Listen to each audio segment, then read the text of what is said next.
Yeah, I mean, that's the tell of the tale is that, our first half was great, and I think the third quarter, they got the best of us, and they played harder than us. So it was a combination of just transition, offensive rebounds, and then, some of their dribble drive stuff, not being able to defend without fouling. So, you have to be able to put a full game together. The first half was good. Third quarter cost us, and when it's a close game like that, it's anybody's game.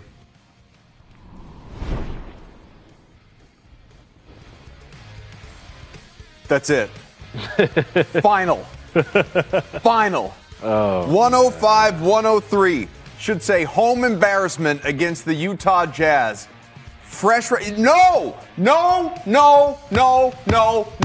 This can't happen. It can't happen. I realize there are plenty of people out there in the tank community who are like, woo, AJ, we love it. No. For those of us that want to watch good, fun, competitive basketball, beat the crap teams like the Utah Jazz, you need to win that game. Ountae Campbell, Adam Kaufman, hold my banner high here on Nesson Nation. Thanks for being with us. This is unbelievable. You get your doors blown off by the Houston Rockets the game before a couple days earlier. Fine.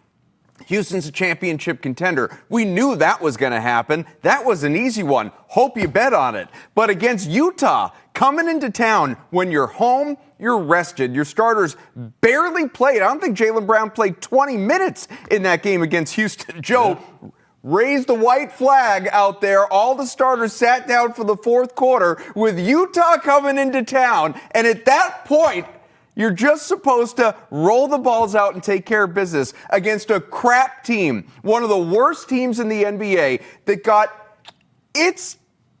I was going to curse. I caught myself. It got destroyed the day before in Charlotte, Ountae. Yes. Against the Hornets, a bad team. The Jazz have lost 3 straight going into this one. Their guys have to play big minutes and travel, and you go out there and you do that. You blow a 14-point lead, and all of a sudden people want to finger point at a slide tackle in the fourth quarter of Jaylen Brown. Bad call, fine. We'll get to that, Jaylen, but you need to win that game. For those of us that still care and aren't just sitting on tankathon all the time, you need to find a way to win that game. We should be talking about a 4-4 team.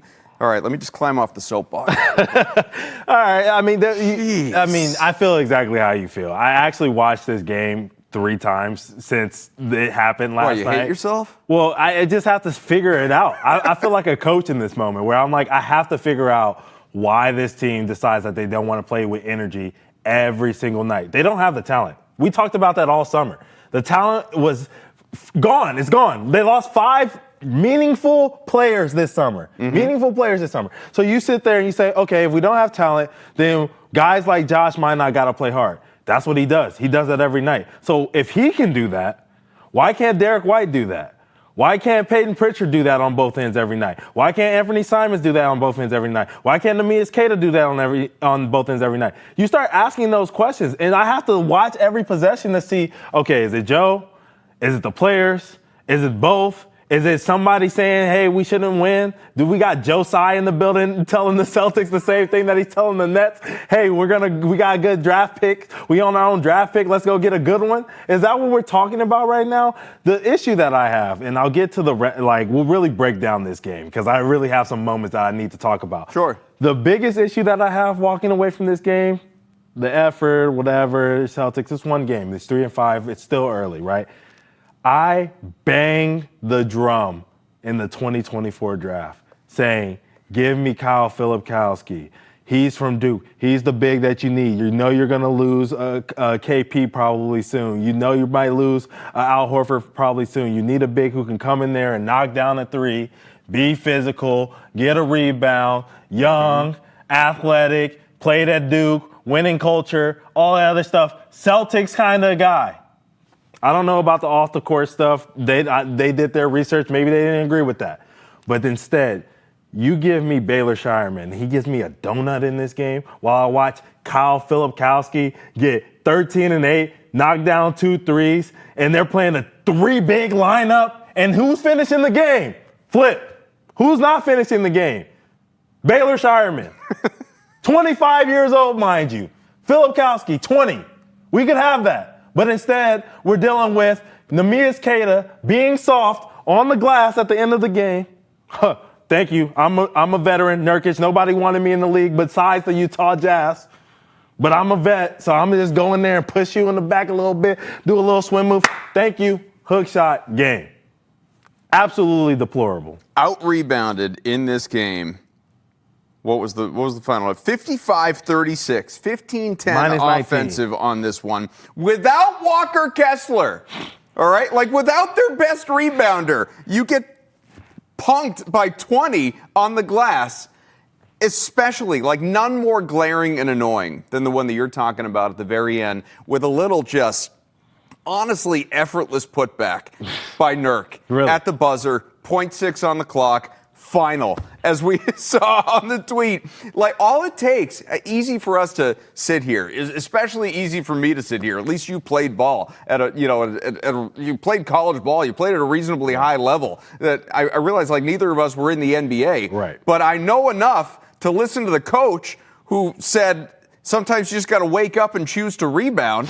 Like, rebounding is effort. Yeah. It's effort. I realize, like, height and some of these other factors obviously come into play, but Keita could have gotten that board, or could have at least made life a little bit difficult to where Nurkic could just catch it and put it in. Like, we should have had overtime at the very least. At the very least. Should have never been there.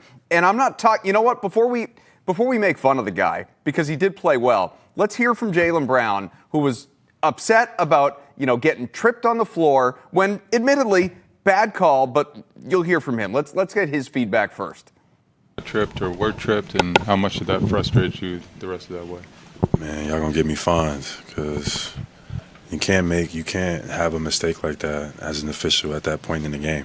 It's fourth quarter, it's a minute left in the game or less, and the whole staff blows the call. You know what I mean? Cost us a game, like, unacceptable.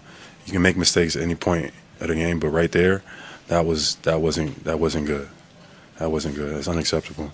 And then they telling me, like, oh, like, we didn't see it. Like, how none of you see it? Like, you can't trip somebody in the fourth quarter and then just be a no call. It's some bull. Was the game decided on that play by Keyonte George with that obvious trip? I mean, he fell. He basically lost his footing, slipped on, a wet spot on the floor. Like I said, slide tackles Jaylen Brown, and there's no call. Maybe, all right? Like, maybe it's fair to say if he gets the foul there, goes to the free throw line, Celtics win this game. But I had a friend text me earlier today about something totally unrelated. Yeah. But the text is applicable here. He said there are two types of people in this world. People who lose something, or people who say something was stolen. This right here is that. Yeah. This is that. Jaylen Brown, that game may have been in some way, shape, or form kind of decided in that moment. Sure as hell didn't come down to that moment. Right. That moment should have been irrelevant to this game. The Celtics were up 14 points earlier against a crap team and allows, let me pull it up. Oh. What was the third quarter? 38-26 in the third quarter. Yeah. This can't happen against a bad team. Absolutely. This wasn't, the Cleveland Cavaliers, the New York Knicks, the Oklahoma City Thunder, the Denver Nuggets. You were playing the Utah Jazz, the team that is still salty that it didn't get the number 1 overall pick last year to draft Cooper Flagg because of how bad it was and continues to be. Yeah. If the Celtics, who were healthy, other than Jason Tatum, obviously, right, who are healthy, based on how they exist currently, if they're a team that we're supposed to take seriously, as I have been yelling that we're supposed to, as a 45-ish win team, playoff team, treading water until Tatum gets back, I'm sorry. Like, this is just inexcusable. And to point fingers at the officiating after the fact, I don't care how ticked you are. Like, wasn't stolen from you, you lost it. Yeah. Absolutely lost it, and I know we're going to talk about this guy next, so I might as well get to it. When I watched Keyonte George, first of all, I won't even start with the guy that I'm going to talk about. I'm going to talk about Payton Pritchard first. To start the game, they were up 10-0. They were on a roll. They could have kept them out of this game, stalemated them, let them know, hey, game over. Thanks for coming. Game over. Thanks for coming early in the first quarter.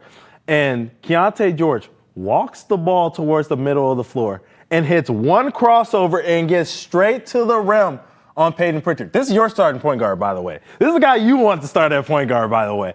And he's How many options we got? I mean, walks to the basket with no physicality, no bump, whatever. All right, so we put Derek White on him. This is the guy I want to talk about. And all Derek White did all night was, here's a bucket, there's a bucket. Oh, you want to get to the rim? You can have that. Oh, you want to shoot a three? You can have that. Oh, I'm guarding Walter Clayton now. Oh, he wants to shoot a three? Rookie. You can have Not it. 10 games into his career. Everybody can have whatever everyone's going to point to the shooting. No, he's shooting bad. And I don't want to kill this guy because I love Derek White. And I think he's a fantastic basketball player. Sure. But last night, as a leader, as a veteran of this team, he needed to show up in ways that didn't show up in the box office or the box sheet. Mm-hmm. He did not do those things. He didn't set the tone defensively. He definitely didn't set the tone offensively. He showed up late in the third quarter and late in the fourth quarter with those 2 threes, and that was about it. He has to do more. He has to be a guy. I told you last episode, I love to see that he's getting fiery. Get fiery at the other team, man. It has to be that F-you energy. You know, that's the only way to say it like that. It has to be that. It's you versus us. And if I got to set the tone and put you on the deck and you're not getting a layup, I'm doing that. Keontae George cannot drop 30. And it was mostly on Derek White. Shooting 26% from three. Now, he was good in that category yesterday, 3 of 8. I'm not going to complain about that. But previously, the 1 for 5 against Houston, he scored 15 total points in the 2 games to start off this month. 15 in the game before, 2 of 7, 19 in the game before, 3 of 12. Obviously, the volume has ticked way down from where it was to open up the year when he was averaging an NBA leading 12 three-point tries per game. But yeah, the shooting has been a problem. The energy has been a problem. Derek White talked about it after the game. Most part, like I've been good with my energy, even though I'm not shooting well, but I thought I was today, honestly. So and I think I'm a big reason why they got back in that game. Do you find that it's starting to weigh on anything else, any other aspects of the game? I mean, it's tough, especially when you feel like you're getting good looks. I think for a lot of us, feel like we're getting good looks, and then you keep missing them. It's frustrating, but it's part of the game. You got to just keep going. I can't believe that we have made it 12 minutes into this show without me saying this. Uh-oh. 11 of 51 from 3. Talk to me. 21.6%. 11 of 51 from 3. 21.6%. Who the hell do you think you are to shoot 11 of 51? Not just that. According to NBA tracking data, 50 of the 51 three-point tries were open. Didn't have a defender within 4 feet. This is it. Look, Boston has dramatically lost in terms of personnel its overall shooting touch from last year. No Jason Tatum, no Al Horford, no KP. Drew Holiday, Yep. no no KP obviously, but you still have Jaylen Brown, Derek White, Sam Hauser, Payton Pritchard, Yep. Anthony Simons. 11 of 51 is borderline impossible. How impossible? There have been 400, thank you, Sean Grandy, for tweeting this out. There have been 445 games in NBA history where a team has taken at least 50 three-pointers. This one is the worst in terms of shooting percentage. 11 of 51, 26%, had never happened before last night. This goes beyond a shooting slump, Ante. Yeah. This wasn't a one-off coming into the year. Our guy Greeny, Barstool Greeny, had a tweet earlier today that shouted out just how poor this team has been through 8 games. Bottom 5 in the NBA in pace, last. Remember what Jay, we're playing for a track team. Right. We're gonna be fast this year. Last, 30th in the NBA in pace. Assist percentage, free throw attempt rate, 3-point percentage, defensive rebound percentage, opponent offensive rebound percentage, true shooting percentage, points, effective field goal percentage. Boston is last, second to last, or third to last in every one of those categories through 8 games. It is, I keep using the word, it feels impossible that even this group could go out and shoot 11 of 51 from 3. Does it? Does it? Yes, it does. No, I mean, yes, it does. It doesn't to me because, one, I told you how, the learning curve for Derek White and Payton Pritchard were going to be. Now that they're asked to be facilitators, they've taken on that facilitator role, and that takes a toll on you. Two, we always knew JB wasn't going to shoot 50. He was shooting 50. At some point, it was going to come down to earth. And three. 0 for 9 last night. Right. And three, and 0 for 11 in the last 2 games. But I digress. And three, I told you Sam Hauser has to be more consistent. The last time we sat here in these chairs, I said Sam Hauser is a 40% shooter throughout his career. That's what he's been, which is great, fantastic. But it's a lot of, I'm 6 for 8, and it's a lot of, I'm 1 for 9. It's not a lot of, I got you with a 2 for 5 tonight. It's not a lot of that. I need more consistency from a shooter. It can't be high, low. I need to know every night, man, he's hitting 40%. If I throw it to him, I give him 3 of them, 1 or 2 of them are going in every single night. I need to know that from him. So when we're talking about shooting, it's not that surprising because people are just now waking up to this, but I've been saying this for a couple of years now. I can't tell you how many tweets I got after this game from people out there responding to my complaints about the way they were playing and talking about all these 3-point tries and 11 of 51 and saying, how do you keep shooting from 3 when you're 11 of 51? Right. You need to play differently. Let me ask you a question. Uh-oh. Let me talk to this guy for a second. Let me I need to know, what do you want to do? Truly. What does your personnel dictate that you want to do differently? Okay? Humor me just for a second. I know you don't want to take all those threes. I get it. I don't want to take all those threes either. It's unwatchable. It's a bad product. And that's not unique to the Boston Celtics. That's the NBA today as it exists. But at least the last couple of years it worked because you had the personnel to do it. This year you can't do it. But what do you want to do against Filipowski, Nurkic, Markkanen, times when Kessler's actually available? You want to just feed it down low to Nemi? What's the option here, Ountae? What are they going to do? All of a sudden they got a post presence? What are they going to do? How do you correct this? What's the answer? I'll tell you how you correct it. Your star is 13 for 19 inside the arc and decides that he wants to take 9 threes and he's blaming it on slipping the fouls and he's pushing people off with 0.6 because he's mad. That's how you fix it.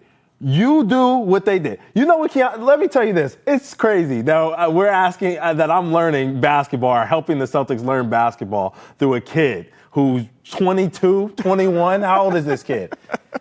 You know what he did at the end of the game? He's torching. He's got 30. He's feeling good. Even on the game winner that he missed, right? On Payton Pritchard, he got to the basket. But you know what he did that impressed me the whole entire night? What's that? He saw, Celtics took out their center and they put out in Chris Boucher. Chris Boucher is switched out onto me. So you know what I do? Like Ja Morant used to do. Get the ball up, get it back, went right at Boucher's shoulder, had him flopping on the floor, and went and got a floater/layup. That's what you do. You find the mismatch and you attack it and you go to the rim. Jaylen Brown was fantastic. You know how good you have to be to have 36 and not make a 3-pointer? This is a DeMar DeRozan type of performance. That's elite basketball. 13 of 19 from 2, that's insane. I would say do more of that. Derek White can do more of that. He's not just a shooter. He can do more of that. Payton Pritchard has started to figure out he can do more of that. And he's been really efficient in the mid-range, getting to the rim, doing that type of stuff. Everybody has to buy into the fact of we got to put the ball in the basket by any means necessary. I don't care what it looks like. Yeah. Put the ball in the hole. It's that simple. I'll do you one better. We got a break, but I'll give you some good Jaylen Brown numbers real quick. Genuinely good, because like you said, 13 of 28 overall, even including that 0 for 9 from 3. Jaylen Brown played 38 minutes. Now help me, how many minutes in an NBA basketball game? 48. 48. So that's 10 minutes that he was not on the floor. Jaylen Brown was a plus 21. Plus 21. Had 36 points. Your best player. That means in the 10 minutes that he was not on the court, the Celtics were a minus 19. What in the actual hell? I mean, what are we doing here? Yeah, I'm trying to think. Am I a math? Minus 23, you mean? 23? Is that what it was? Yeah, 23? Because he's a plus 21. Thank you. You don't come here for the math. Not my math, got anyway. you. It's Ante's here to correct my I math. got you. So really what Ante's saying, actually, Adam, it was worse than that. it was worse. You were giving him too much credit. It was Way worse. too much credit. Oh, man. Well, guess what? Celtics play another game. Should be fun. Tomorrow night. Let's talk about that one. Stay with us. It's Hold My Banner, Nesson Nation.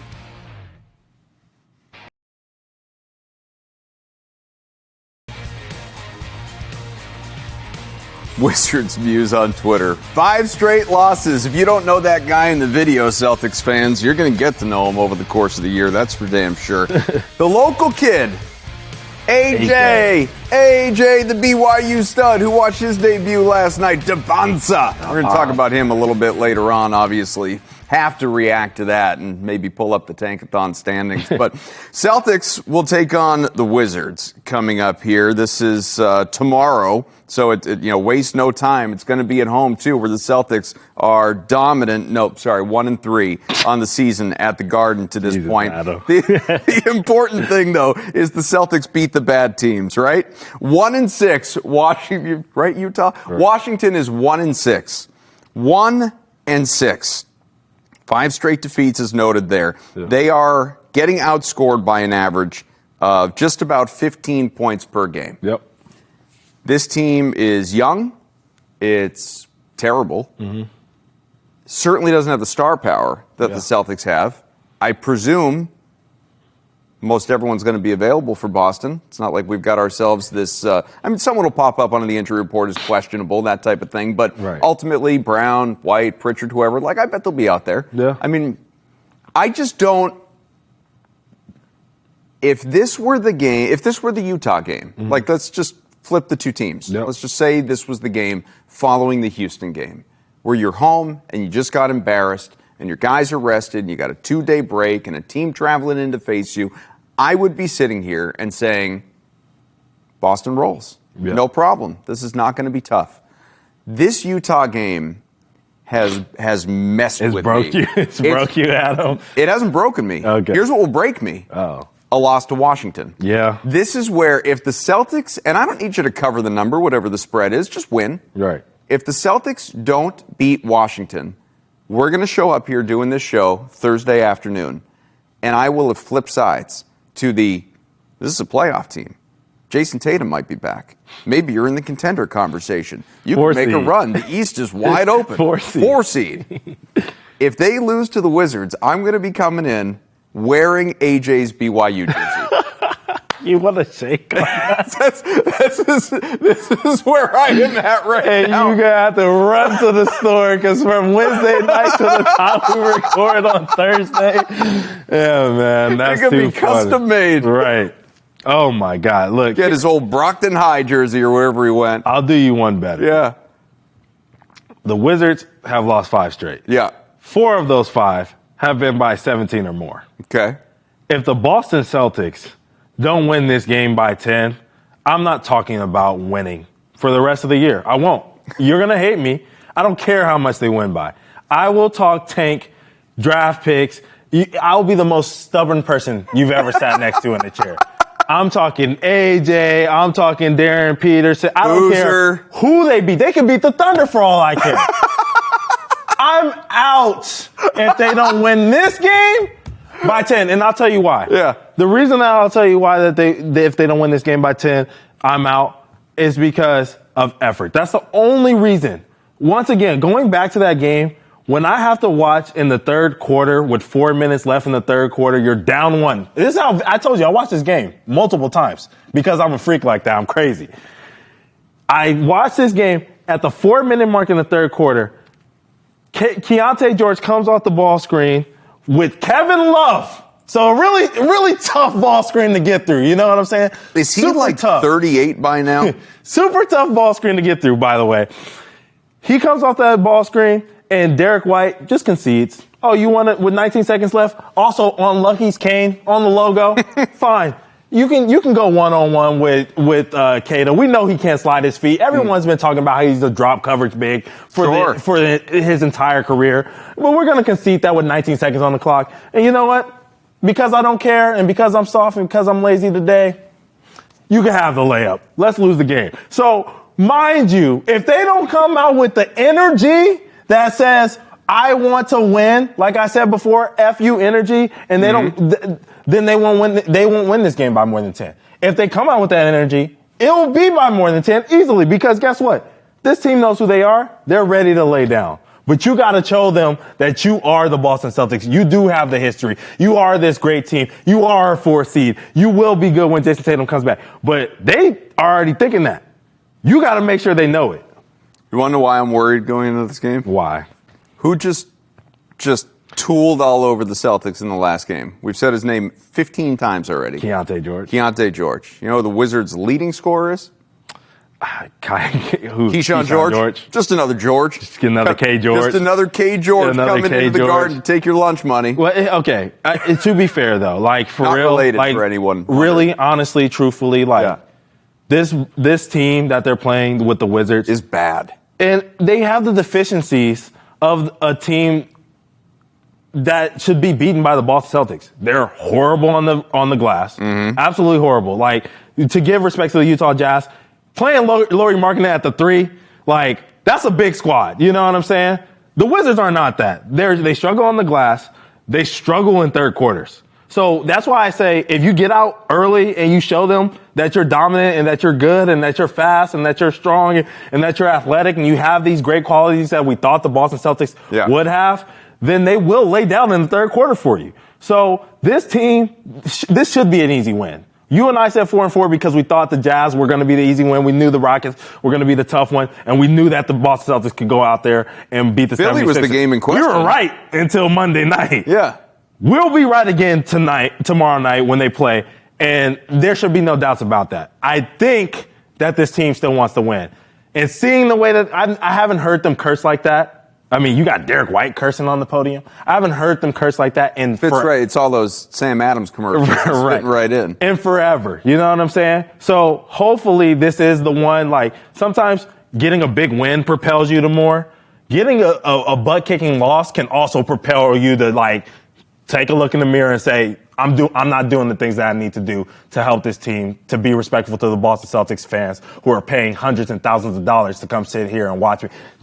Drake May, Will Campbell sitting courtside and doing all this stuff, taking time out of their week on their free Monday to come watch us play. You know what I mean? I got to do a little bit more to be respectful. I think this is that kind of opportunity for the Boston Celtics. You know, that was what I texted a friend of mine after the game, because he came into this season passionate Celtics fan. Came into this season lower on this team than me, for sure. You know, like looked at this team and said, like, you're going to be lucky to win 35, 40 games. Right. Like, this is a lotto team. This is not a playoff team. I don't care. Like, have you looked at this roster? Have you looked at this front court? I don't care if Tatum does come back.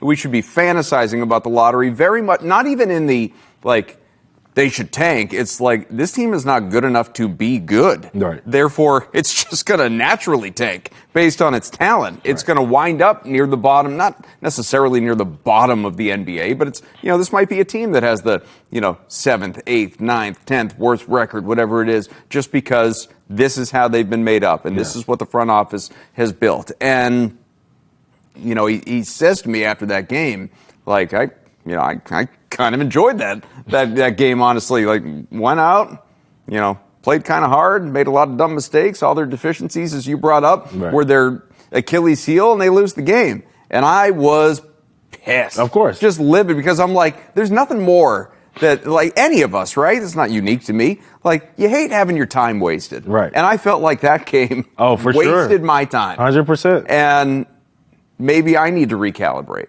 Maybe I need to, no, but for real. You gotta take a look in the mirror. Yeah, maybe I need to reassess the way that the lens through which I am viewing this season. Yeah. To where, like, I saw people tweeting about it. Every win is, let's go, we're back, and every loss is, let's go, AJ. Right. Like, maybe that's how I need to look at it. I don't think I can do that against Washington, though. Yeah, I hate purgatory. I've told you this before. Yeah. Like, I hate, you know, teams that are good enough to make the playoffs, but not, you know, good enough to win the championship. Like, either be bad or be good. But the in-between, I personally can't live there. So if they want to tell me they're bad, great. lose this game or win this game by 9 or less against the Wizards and let me know so I can keep my time not wasted, like you say, Adam. So it is what it is. Is there one particular thing in this game that you want to see? Yeah, rebounding. They got to dominate the glass this one. That's it. If they can dominate the glass in this, once again, the Wizards are awful. Dominate. Plus 15, plus 20, that kind of thing. We've seen them do it before, it's not like I'm asking for something out of the ordinary. Like, they've done it in multiple games in this season so far. So, not often, but they've done it. So, yeah, they should dominate the glass. That's what I personally want to see. No, this is not a good rebounding team. No. Like you said, you've got George at 7.4, Alex Sarr at 8.4, and I realize it's not all defined by individual rebounding averages. I get it, but against a Houston or a Utah or a Philadelphia when Embiid's right, Denver, any of these tall teams, you're gonna get hammered on the glass. This is not a team that has the size that should do that. Yes, I agree. All right, that's it. That's all I got to say. Let's go talk about something else now for a little bit because I need a breather, dog. All right, let's take a break. We're going to come on back. There's a superstar who, trade winds are blowing a little bit. No specific rumors, but people are wondering, what's Ja Morant's future in Memphis? Does he have a future in Memphis? We'll get into it coming up on Hold My Banner. You feel like you get the same joy right now that we used to see from you? No. Why not? What can be done to get it back? We'll see. Jesus Christ, man. I mean, this. You know what it is? It's Jimmy Butler all over again. I mean, right down to the I've lost my joy or have you lost your joy? However we could pull it up. However that quote specifically went before Butler left Miami, obviously for Golden State, it was the whole thing. Right. He's lost his joy. Ja Morant, who is making who knows how many tens of millions of dollars a year, has lost his joy for playing basketball. Cry me a freaking river. Uh-oh. Get it together, Ja. Honestly, you're playing a kid's game for a living. He's lost his joy, but whatever. He could be on the block. He's not coming to Boston. Let's not start that thing. Ja Morant's not going to be a Celtic. No. But is he going to get moved? Inevitably, I would say the answer is yes. Where is he going to go? Is this... There are teams that you could throw out, right, that do make some semblance of sense. Some organizations that might have their own stars that might be looking for a reset. A New Orleans with Zion Williamson, for instance. Yeah. Could these two be swapped from one another? We could take this down any path. Tell me. Well, there's a big difference between star for star, right? Yeah. Where you're just sort of trading each other's baggage and hoping a new scenery makes sense. Yeah. Or it's like the Jaylen Brown type of trade, if that ever happens, which is you're probably not getting a star. You're getting, really good role players. Really good role players, draft picks, that kind of package. We've seen both these types of trades made a zillion times in the NBA. Yeah. And Ja does have his off-court issues. So what kind of package for an obscene talent, by the way, absurd talent, what would he fetch and who would want him? Okay, well, first of all, I do have to say, obviously, he got rid of Taylor Jenkins because, Taylor Jenkins didn't run pick and roll. Mm-hmm. So they went and got him a new head coach. I don't know how much he was involved in the process of choosing the new head coach, but, him and Taylor weren't meshing for whatever reason. They got rid of him, and now this is what Ja is left with. He does have some reasons to be a little disgruntled over there in Memphis when you look at it. I mean, you go back to that 21-22 season, they were a 2 seed. They were the team he was a future MVP candidate. They were a 2 seed. They had this winning way of basketball. And let's take a look at who was left from that team. Xavier Tillman is here. John Karchar is playing with them still in Memphis, but barely. Brandon Clark hasn't played a game for the Memphis Grizzlies this season yet, still there. Tyus Jones, gone. Kyle Anderson, gone. Zaire Williams, gone. DeAnthony Melton, gone. Steven Adams, gone. Jared Jackson Jr. is still there, albeit some things about whether his stardom, he's kind of a third guy, maybe a fourth guy in this league. I'm just being honest at this point. Playing good, efficiency is there, but the rebounding's numbers haven't been what they wanted to be. The physicality, the same things we're asking for here in Boston, has been a little bit of an issue with Jaren Jackson Jr., but great player. Dylan Brooks, gone. Desmond Bane, gone for KCP and a bunch of draft picks, as you were just talking about. So role players and draft picks, right, for a guy who was one of the best players in Memphis during that time, right? So now you leave Ja with a bunch of guys, and you go, okay, they replace him with some guys, right? Zach Edey hasn't played a game for them. Gigi Jackson isn't really that great anymore. Scottie Pippen Jr. hasn't played a game for them this season. Ty Jerome hasn't played a game for them this season. So he's looking around, it's like, all the guys you gave me don't play.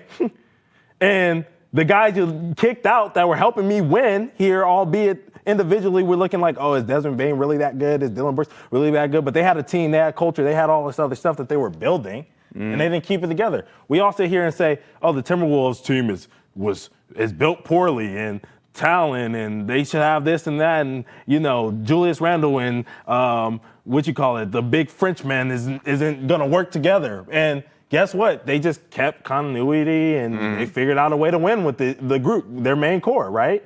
So it's possible. You see it. It is possible. But then you have teams like the Kings that, have this sputtering, and the Memphis Grizzlies that have this sputtering moment, and the Hawks, the same thing, that have this sputtering moment, and they let main pieces of those sputtering moments go to other teams, and they become whoever.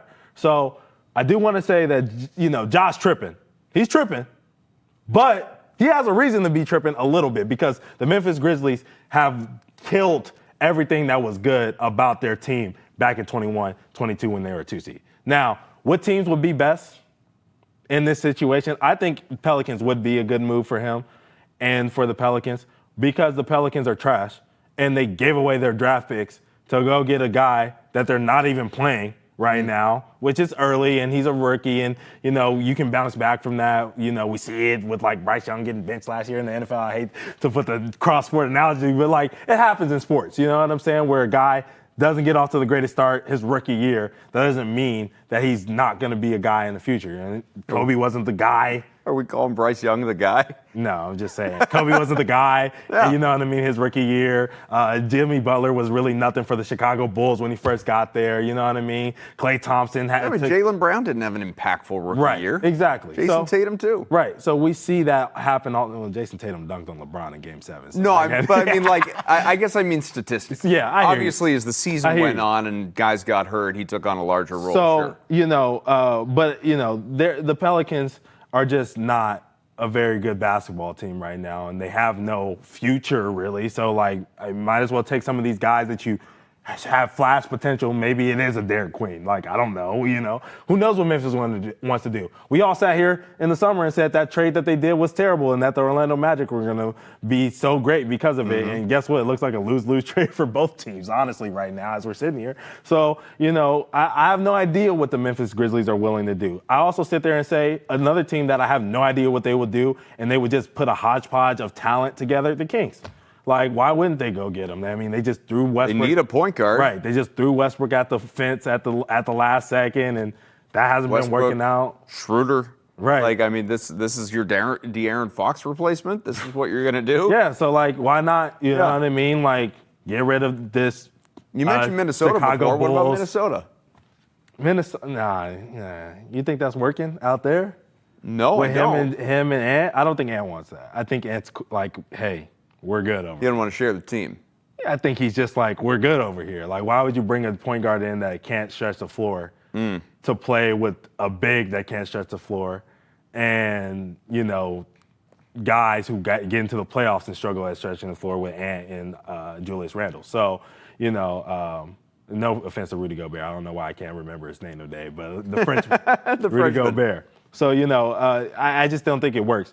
I mean, maybe Atlanta, if they're saying they're done with Trey, you know what I mean? And that's a star swap kind of situation where it's okay, you guys don't like what you're doing with yours. We don't like what we're doing with ours. We both know that they're still talented. Let's flip and see what happens. I don't think Atlanta would be a good fit. I think a lot of these places. Miami would be in the conversation because Pat Riley's always in the conversation. And I don't think it's going to be a good fit either because Miami is running the system that Taylor Jenkins got fired for. He's doing a no ball. They're doing the no ball screen thing with Spoelstra over there. You know what I mean? And it's been working out for them at least so far a little bit throughout this season. So they're probably not going to say, oh yeah, we're going to put the ball in your hand and you're going to run, ball screen offense for 20 minutes a game. Like, he's probably not getting that there either. And we just talked about with Jimmy Butler how he was disgruntled there in Miami with him and Pat Riley. What do you think Pat Riley's going to tell Ja Morant in Miami? Nah, dog. I don't full Narcos. I don't want. I don't want to enjoy South Beach, Joe. I don't want to see that. Here they're shooting a new Miami Vice. Yeah, you can be in it. Nah, dog. I play GTA at home. I don't need to see it when I'm watching NBA basketball. All right, like, I'm good.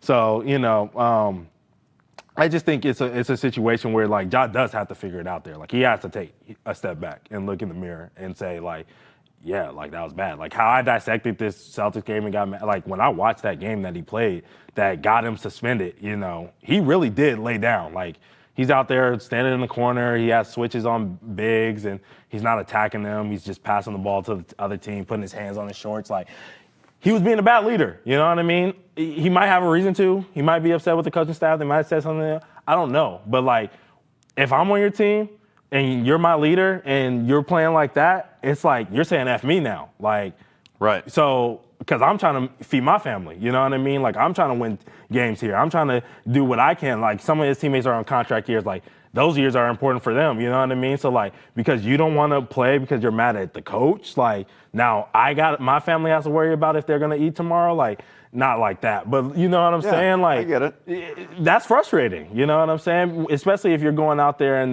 they do have a lot of young players who are trying to make their name in the league and do all this other stuff. And it's like, we're playing through you. I probably feel like, I'm excited. I want to get a shot. I'm happy to make a shot.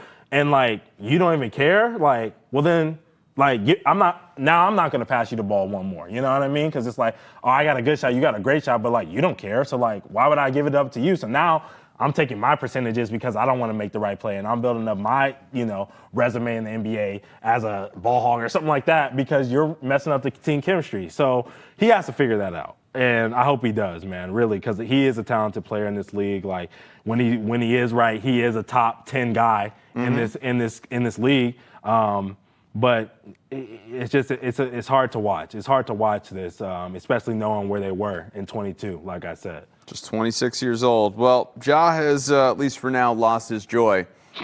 I haven't. You haven't. We haven't lost our joy watching AJ Dybantsa, that's for sure. The local kid tearing it up in his college debut for BYU. We'll touch on that when we come on back.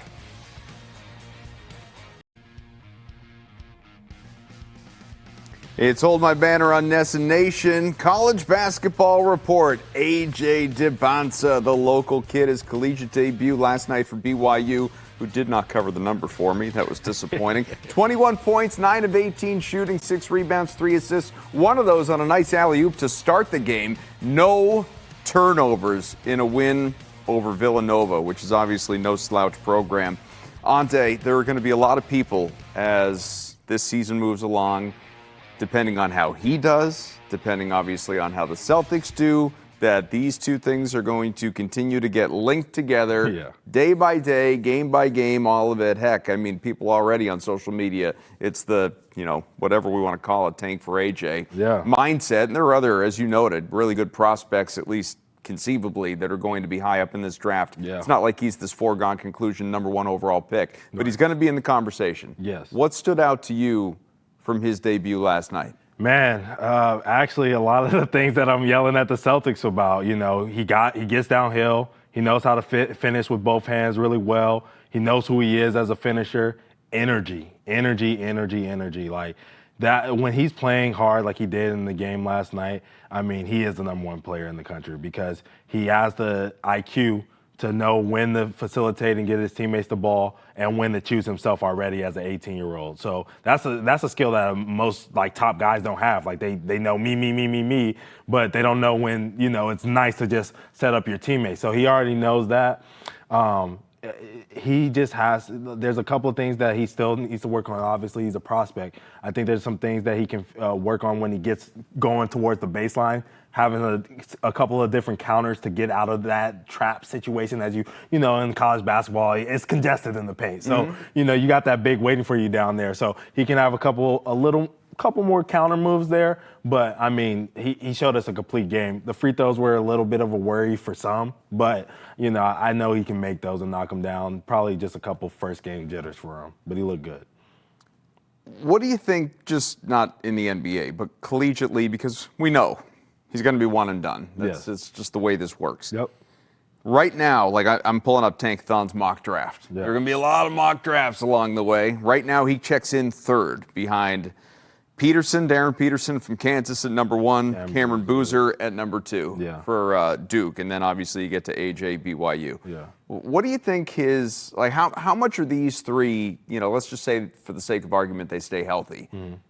How much is that jockeying between those three over the course of the year? I think it's gonna jockey and change based off of who they think the worst team in the NBA is at the time, honestly, because I think when you get those three players up there, there's three different type of play styles. Like this is like one of those situations where we looked at like a Markelle Fultz and the Jason Tatum, like they were very different prospects. Lonzo Ball. Right, and they gave you a lot of different things, right? And it's the same way with these three. Like when you look at Darren Peterson, I think scorer. Like I think like perimeter, scorer, physical, knows who he is, makes a shot, elite shooter. That's what he does. When I look at Cameron Boozer, I think, okay, this is a 4-man in today's league. Like rebounder, back to the basket game is strong, will step out and make a three, can put it on the deck from out there as well. Like he's that kind of a guy, but he's more of a bruiser. Like he's like his dad a little bit. You know what I'm saying? Like a forward. He's that kind of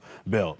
And then when you look at AJ, he does remind you of like a lot of the things that Jason Tatum and Jaylen Brown do, which is like they're very versatile and like they can come in with energy and they have athleticism. They block shots and they do, they make shots. They shoot 15-footers. They at the rim. They can shoot it out to three. They can set up their teammates. They do a lot of really things at a really high level. You know what I mean? Like they might not be the best of any of those categories, right? Like Jason Tatum's not the best shooter in the league, but he's a really good shooter. So that's what you're getting out of those three different prospects. So depending on who's sitting there, where the ping pong balls fall, that's who's going to be excited to get whatever player. I think we're going to have a situation like that where it's like if it's the Nets and they're like, we really want a point guard, it'll be Darren Peterson. You know what I mean? So I don't think you can go wrong as much as I've seen, at least from these three guys.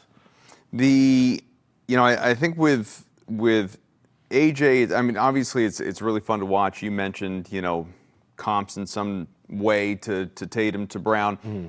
I don't think the Celtics are going to be in a spot realistically to be able to draft him, but let's just say, lotto luck gets you there, right? Yeah. Because that's what it takes. Cooper Flagg should not have been a Maverick. Just get in the play-in and lose or whatever. Less than 2% chance. Yeah, lotto luck can happen, obviously.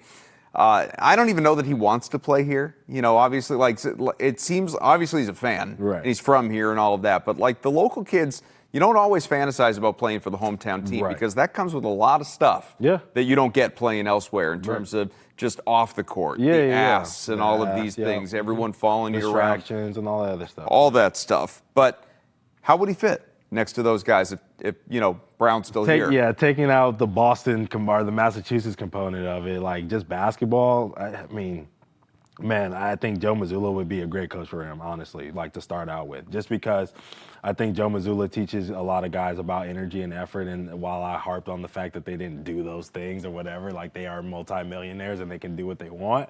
But I do think that when he has a team that is talented, right, he does get them to play hard and do those things. We never questioned those things over the last 2 years with the Boston Celtics about them playing hard and stuff like that. They always did that on every single night. So, I think him being here, that would help him out a ton, because I think that's one of the things that people question about him is when he's not playing hard, what is he, right? Yeah. And so, I think if he plays hard all the time, he's, once again, going away the best player in this draft class. Now, fitting along with those two, I think you just get another guy like how Derek White fits in, where it's he makes a shot, he gets downhill, he makes the play. He doesn't need the ball in his hands to be effective on the basketball court. He does block shots. He will go get rebounds out of his area and stuff like that. He plugs in as a guy what everyone told us Baylor Shireman was going to be as a draft pick. He can do everything. He can put the ball on the floor. He can spread it out. He can shoot it. He can, But then you can add to the fact that, one, he's younger in his development phase. Two, He's way more athletic than a Baylor Shireman. And 3, he's already a better shot maker on the first 2 levels as far as finishing at the rim and then the mid-range than Baylor Shireman was from, his senior days as a Creighton Blue Jay. So, I think it's one of those things where he would fit tremendously well. There would be some up and downs as he figures out how to fit in with 2 stars because he's always been the guy, but it would be great. It would be great. All right, last couple minutes here. We got to hit quickly on our League Pass games, be it games tonight on a short slate, tomorrow a little bit more meaty. Which game are you looking to tune into other than obviously Celtics? Yeah, I'm tuning in to Suns Warriors. I think that's tonight. Suns are playing. They just shut down Wemby. I was shocked. I don't know if you saw that, but they locked up Wemby. Wemby had 9 points. They locked him up. So I'm trying to see if they can figure out a way to slow down this Warriors team that's been struggling a little bit. They're on the 2-game slide as well. Can they figure out a way to stop Curry? Can this Suns team continue to be a good defensive team? I want to see it. I don't know. So that's what I'm trying to figure out. Yeah, I'm going to tomorrow night. You mentioned Wemby, Spurs at the Lakers. A couple of good teams in the standings anyway. LA home 6-2. Obviously sat Luka and Reeves the last game, so these guys are going to be rested. You got Wemby looking to make some noise in this matchup here. I know there's no LeBron yet, but after 9. Yeah, I think this is going to be a fun one to watch. I'll be curious what the point spread is on it when that comes out, but I could see it being a grind that the Spurs 2 MVP candidates right there, Luka and Wemby. Sure, without a doubt. That's a great one to watch for sure. League Pass games for a reason, folks. All right. Thanks for hanging with us. Thanks to Jay, Kyle, everyone behind the scenes. Obviously, for Ountae, I am Adam. We come your way here on Nessa Nation with Hold My Banner, Tuesdays, Thursdays, 1 p.m. Eastern, hopefully in a much better mood as we sit, 47 hours away from the next one. Not shaking the fist next time. We're going to be coming. I'm going to custom-made AJ jersey from the Celtics Pro Shop if they don't find a way to beat this terrible Washington team. Thanks for hanging out. We'll catch you again soon. Peace.